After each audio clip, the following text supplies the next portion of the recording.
শুরু করছি আজকের গল্প শিবরাম চক্রবর্তীর লেখা হর্ষবর্ধনের ক্রিকেট। দুই ভাই খেলোয়াড়। ছোটবেলায় সেই ধুলো খেলার কাল থেকে এখন অবধি এই খেলাধুলোর বয়সে এসেও গোবরা তার দাদার সঙ্গে সমানে পাল্লা দেয়। দুজনেই দারুণ স্পোর্টসম্যান, প্রায় সমান সমান, কেউ কারোর চেয়ে কম যায় না। হর্ষবর্ধন পাড়ার ছেলেদের স্পোর্টস ক্লাবের পেট্রন, আর গোবর্ধন তাদের ক্যাপ্টেন। কারো পাল্লাই কম ভারী নয়। পাড়ার ছেলেরা ধরেছে এসে হর্ষবর্ধনকে। বেহালা বয়েজের সঙ্গে ক্রিকেট ম্যাচে তাদের একজন কম পড়েছে। হর্ষবর্ধনকে তার শূন্যস্থল পূর্ণ করতে হবে। পাড়ার অভাব মোচনে হর্ষবর্ধন সর্বদাই তৎপর, তক্ষুনি তৈরি। কিন্তু গোবর্ধন দাদাকে বাধা দেয়। ক্রিকেট হচ্ছে বেজায় দৌড়ঝাঁপের খেলা দাদা, এই বয়সে ওই ভুঁড়ি নিয়ে তুমি কি পারবে? যেও না বেহালায়, বেহাল হয়ে যাবে। ভুঁড়ি ভুঁড়ি বাক্য ব্যয়ের সে প্রয়োজন বোধ করে না, ওই ভুঁড়িই যথেষ্ট। তুই বলিস কি রে, আমি পারবো না, পারি না? এমন জিনিস দুনিয়ায় আছে নাকি? ক্রিকেট খেলতে আমি জানি না বুঝি? হর্ষবর্ধন সহর্ষে কন, খুব পারবেন, খুব পারবেন। ছেলেরা তাকে মদত দিতে থাকে। ক্রিকেট পারতে গিয়ে তুমি নিজেকেই পেরে ফেলবে মাঠে। গোবর্ধনের সন্দেহ। তখন এই আড়াই মণি মাল আমাকেই ঘাড়ে করে বয়ে আনতে হবে। আমরা আছি, আমরা আছি, আমরাও রইব গোবরদা।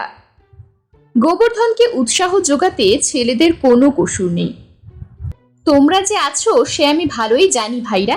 তখন যে যার নিজের বাড়ির পথে শুরু, টিকিটেরও পাত্তা নেই কারো। গোবর্ধনের তিক্ত অভিজ্ঞতা।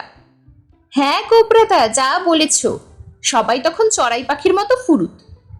দলের একটা ছোট্ট ছেলে গোবর্ধনের কথার প্রতিধ্বনি করে, আমি বাবা ওই আড়াই মণি আলুর বস্তা বইতে পারবো না। আমি আলুর বস্তা? চলো, আমি ক্রিকেট খেলে দেখিয়ে দিচ্ছি তোমাদের। হর্ষবর্ধনের চ্যালেঞ্জ গ্রহণ। আমি আলুর বস্তা না চালের বস্তা দেখতে পাবে। কে বলে আলু আপনাকে? আপনি ক্রিকেটেও বেশ চালু। ছেলেরা সব সমস্বরে সায় দিল তার কথায়। কলকাতার স্থানাস্থানের ইতর বিশেষ আরও বিশদ করে গোবর্ধন বোঝাতে চাচ্ছিল দাদাকে, যাচ্ছিল, উদাহরণ সহ জানাতেও চাইছিল। কলকাতায় নেমেই তুমি ধরামতলায় ধরাম করে পড়ে গেছিলে কেন, মনে নেই? সে তো জায়গাটা ওই ধরামতলা বলেই। ওখানে গেলে অমনি করে তোমায় পড়তে হবেই। তেমনি উল্টোডাঙায় গেলে তুমি উল্টাবে, চিতপুরে গেলে চিত হয়ে পড়বে, বেহালায় গেলে বেহাল হতে হবে নির্ঘাত। হই হব, তোর কি, তোর নিজের বেহালা বাজাকে জানা তুই। বলে দাদা হৈ হৈ করে বেরিয়ে গেছেন পাড়ার ছেলেদের সাথে। কথায় বলে আনাড়ির মার। ব্যাট ধরেই হর্ষবর্ধন প্রথমেই এমন হাঁকড়ালেন, বল একেবারে পগার পার। প্রথম চোটেই 1 ওভার বাউন্ডারি। চালান দাদা, চালান চালান, চালিয়ে যান এমনি করেই। হৈ হৈ করে উঠল সবাই। চালাবই তো, আলবাত চালাবো। হর্ষবর্ধনের হর্ষ ধরে না। ক্রিকেট খেলতে জানি না আমি? ফার্স্ট ক্লাস খেলছেন দাদা, সত্যি মাইরি। গোবরাদাটা গেল কোথায় দেখুন না এসে। দ্বিতীয় বলটাও যে মাঠ পার হয়ে গেল। দৌড়ন দাদা, দৌড়ন দৌড়ন। হাঁকতে লাগলো ছেলেরা। না বাপু, ওইসব দৌড়ঝাঁপের ভেতর আমি নেই। এই স্থূল কলেবর নিয়ে এই হুলুস্থুল আমার পোষাবে না। তৃতীয় বলেও তার ওই কীর্তি। ছুটুন ছুটুন, দাঁড়িয়ে কি করছেন? কোথায় ছুটবো? বল তো মাঠ পেরিয়ে গেছে, ওর কি আর নাগাল পাওয়া যাবে? হর্ষবর্ধন কন, অকারণ ছোটাছুটি করে মরবো কেন? আমি নতুন বল কিনে দেব না হয় তোমাদের। আহা, ওই বলটা ছুটে আনতে বলছি নাকি আপনাকে? দৌড়ে সামনের উইকেট পোস্ট ছুঁয়ে ঘুরে আসুন, ফের দৌড়ে যান। ফের রান তুলতে হবে না? অনর্থক হয়রান হয়ে কি হবে? তিনি বাতলান, ওভার বাউন্ডারি হলে 6 রান হবে সবাই জানে। তাই আবার তোলাতুলির কি আছে? 6 রান হয়ে গেছে না ছুটতেই। ছোটাছুটিকে তিনি এক কথায় ছুটি দিয়ে দেন। তার পরের মাঠটা অবশ্যই বেশি দূর গড়ালো না, মাঠের মাঝামাঝি গেল। এবার কিন্তু ছুটতে হবে দাদা, রান তুলতে হবে আপনাকে। এটা আপনার ওভার বাউন্ডারি হয়নি কিন্তু। না হোক, আন্ডার বাউন্ডারি হয়েছে তো। 2 রান ধরে নাও তাহলে। হয়রান হতে পারবো না ভাই। হর্ষবর্ধন নিজের পোস্টে অনড়, আপিসের বড় বাবুর মতো। সবই কি আর ওভার বাউন্ডারি হয় নাকি? মাঝে মাঝে আন্ডার বাউন্ডারিও হবে বই কি। বেশিরভাগ তাই হবে ভাই। নবাব পাতাউদিরও তাই হয়। হর্ষবর্ধন এক নবাবী চালে তাদের চুপ করিয়ে দেন। তোমরা দুরান দুরান করে ধরে নাও সব। এমনি করে গোটা 20 রান তুলতে না তুলতে বোলারের একটা বল তার উইকেটে এসে লাগলো। পড়ে গেল স্ট্যাম্প। Out out. অন্য পক্ষের ছেলেরা চেঁচাতে শুরু করলো, নট আউট নট আউট। আরো জোর গলা জাহির করেন হর্ষবর্ধন, কিন্তু তারা শোনে না, মানতে চায় না তার কথা। তখন তিনি ফাউল ফাউল বলে চেঁচাতে থাকেন। ফাউল হয়েছে, অফসাইড হয়ে গেছে ঘোষণা করে দেন হর্ষবর্ধন। এ কি ফুটবল যে ফাউল অফসাইড হবে? তাদের বক্তব্য, নো বল নো বল, আরেকটা চান্স দিতে হবে আমাকে, নইলে আমি খেলবো না, খেলতে আসবো না আর কখনো, তোমাদের সঙ্গে আড়ি হয়ে যাবে আমার। নিয়ম বিরুদ্ধ হলেও সবাই মিলে একমত হয়ে ভোটের জোরে আরেকটা চান্স দিল তখন। কিন্তু এবার বল মারতেই সেটা লাফিয়ে উঠল, আর একজন ক্যাচ ধরে ফেলল। ক্যাচ কটকট, আউট হয়েছেন দাদা। নট ভাই নট, বাই চান্স ওটা হয়ে গেছে, ও কিছু নয়। হর্ষবর্ধন ব্যাট না ছাড়তে নাছোড়বান্দা।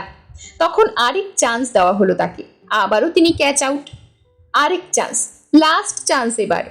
তিনি ধরে বসলেন, ব্যাট ছাড়তে চাইলেন না কিছুতেই।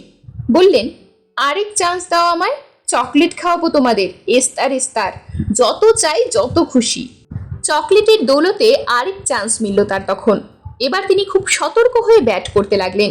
ঠুকঠাক ঠুকঠাক, কিছুতেই আর আউট হবার পাত্র নন। বড় বড় মারের ধার কাছ দিয়েও যান না, কি জানি যদি ক্যাচ আউট হয়ে যান আবার। তাহলেও ওই মারেই এক আধটা বল বেশ এক আধটু গড়ায়। দৌড়ান দাদা দৌড়ন, রান তুলুন, রান তুলুন না, আরে দৌড়চ্ছেন না কেন? হর্ষবর্ধন অনড়, নট নরণচরণ, ব্যাট ধরে নাছোড়বান্দা। দৌড়ান দৌড়ান। চারধার থেকে হৈ হৈ করে সবাই। সবার প্ররোচনায় উত্তেজিত হয়ে যেই না একবার দৌড়তে গেছেন, অমনি কি হলো কোথায় কে জানে, সবাই উঠল চেঁচিয়ে, রান আউট রান আউট। তারপরের ছেলেটি ছুটে এসে তার হাতের ব্যাট কেড়ে নিয়ে বলল, রান আউট হয়ে গেছেন দাদা, আর কোনো চান্স নেই আপনার, এবার আমার পালা, ফিরে যান তাঁবুতে। ছেলেটার তাবে ব্যাট ছেড়ে দিয়ে ম্রিয়মান হয়ে তাঁবুতে ফিরতে হলো তাকে। দূর দূর, এসব ভারী ঝকমারির খেলা, আমার এসব পোষায় না। তিনি বক বক করেন, খারাপ কি খেলেছেন দাদা, মন্দ কি এমন? উৎসাহ দেয় একজন, না বাপু, এসব লক্করদের ফক্করদের খেলা। বিরক্ত হয়ে হর্ষবর্ধন দূর করে ছুঁড়ে ফেলেন হাত পায়ের প্যাডগুলো। এসব আমার মতো ভদ্রলোকের কম্য না, বিশেষ করে ভদ্রলোক যদি বেশ হৃষ্টপুষ্ট হয়। তার মনও সায় দেয় তার কথায়। বকতে বকতে মাঠ পার হয়ে রাস্তায় একটা ট্যাক্সি ধরে চেতলায় নিজের আস্তানায় ফিরে যান শটান। দোরগোড়াতেই গোবরার সঙ্গে মোলাকাত। কোথায় ছিলিস রে এতক্ষণ? দাদা কন, যেতে পারতিস আমার সঙ্গে, দেখতে পেতিস আমার খেলাটা, কিরকম খেললাম যে একখান। কিরকম? গোবরার ঈষৎ কৌতূহল। গেলে দেখতিস। দাদার উৎসাহ প্রকাশ পায়। ডান্ডাগুলি হলে অবশ্য আরো ভালো খেলতাম, তাহলেও নেহাত মন্দ খেলিনি, ডান্ডাগুলির মতোই দুধদার পিটিয়েছি। ক্রিকেট কাকে কয় বেহালার পোলাদের দেখিয়ে দিয়েছি, তুই দেখতে পেলি না। তাহলে শুনি না একটুখানি। কটা বাউন্ডারি করলাম জানিস? কটা ওভার বাউন্ডারি আর কটা ওভার ওভার? দাদার বিবৃতি, খবর রাখিস তার? ওভার ওভারটা কি আবার? ডবল বাউন্ডারি, 3 ডবল বাউন্ডারি, আবার কি? ও, তা তুই কি করছিলিস এতক্ষণ কুড়ের মতন বাড়িতে বসে? বাড়িতে বসেছিলুম না, আমিও খেলেছি, খেলতে গেছিলাম ম্যাচ আমিও। তুইও ম্যাচ খেলেছিস? কি ম্যাচ রে? ক্রিকেট? তোমার ওই ক্রিকেট ছাড়া কি আর খেলা নেই? আমি পিং পং খেলছিলাম। Ping pong? সেসব আবার কি খেলা রে? নামও শুনিনি কখনো। তুমি না শুনলেই বুঝি সে খেলা থাকতে নেই? বায়োস্কোপের কোনো খেলা বুঝি? দাদার ঈর্ষা জড়িত ঈষৎ কৌতূহল। কিংকং তো জানি একটা বায়োস্কোপ, সেই রকম কোনো খেলা বুঝি ওই পিং পং? সেও তোমার ওই বল খেলাই মশাই, বল হাঁকড়ানোই। তবে বলগুলো ক্রিকেটের মতো বড় বড় নয়, ছোট ছোট। ব্যাটগুলো বেটে খাটো। গোবর্ধন জানায়, ভারী মজার খেলা গো। কোথায় গেছিলি খেলতে? কার সঙ্গে খেলছিলিস? হিল্লি দিল্লি কোথাও না, টালা টালিগঞ্জ করতে হয়নি আমায়, এই পাড়াতেই খেললাম। পাটালিওয়ালার ছেলের সঙ্গে খেলছিলাম এতক্ষণ, পাশের বাড়িতে। পাটলিপুত্রে গিয়েছিলিস? হাঁপ ছাড়েন দাদা। তাই বল। তোমার সেই পাটালি নয় গো, জয়নগরের পাটলিপুত্রে। জয়নগরে থাকে ওরা। কি ফার্স্ট ক্লাস পাটালি গুড় ওদের, কি বলবো দাদা। খেজুর গুড়ের পাটালি। দাদার জিভে জল সরে। খেলি পাটালি গুড়? না খেয়ে ছেড়েছি নাকি? এন্তার খেয়েছি। ওই লোভ দেখিয়েই তো নিয়ে গেল ছেলেটা খেলতে, নইলে কি আর এই শর্মা যায়? তা কিরকম ফাটালি ওই পিংপং? ফাটাফাটির খেলা নয় দাদা, ও খেলা টুকটাক। এ তো তোমার ক্রিকেট কি ডাঙ্গুলি নয় যে ফাটাবো। ভদ্রলোকের খেলা বুঝলে, বলতে পারো ভদ্র বালকদের। বটে বটে, কিরকম খেলাটা শুনি না। খেলাটা হয় কোথায়? মাঠে? মাঠে নয়, হাটেও নয়, বলতে পারো খাটেই বরং। খাটে আবার কিসের খেলা রে? হর্ষবর্ধন অবাক হন। খাটের তলাতেই বেশিরভাগ। আসলে খেলাটা হয় একটা টেবিলের উপর, কিন্তু আসল খেলাটা ওই খাটের তলাতেই। গোবর্ধন প্রকাশ করে, ছেলেটা একটা বল মারে, একটুখানি বল, একটুতেই হারিয়ে যায়। খাটের তলা চৌকির তলা থেকে খুঁজে আনতে হয় গিয়ে। বল মারবার পর আমি আর ছেলেটা চৌকির তলায় ঢুকি গিয়ে, সেখান থেকে খুঁজে আনি বলটা। তারপর আমি একটা বল মারি, আবার সেটা চৌকির তলায় গিয়ে সেধোয়। ভারী মজার খেলা দাদা। এর ভেতর মজাটা কোনখানে রে? হর্ষবর্ধন কোনো হদিশ পান না, হাঁ করে থাকেন। মজা ওই চৌকির তলাতেই, বুঝছো না? সেখানে তো যত আরশোলা। আরশোলাতে তুই মজা পাস বুঝি? আমার বাপু গা ঘিন ঘিন করে ওদের দেখলে, ভারী ভয় লাগে। আরশোলা কেন গো? তার তলাতেই তো যত মজা, সাজানো যত থরে থরে বিন্যস্ত গুড়ের পাটালি। পাটালিওয়ালার পাটালি সব ফাটালি।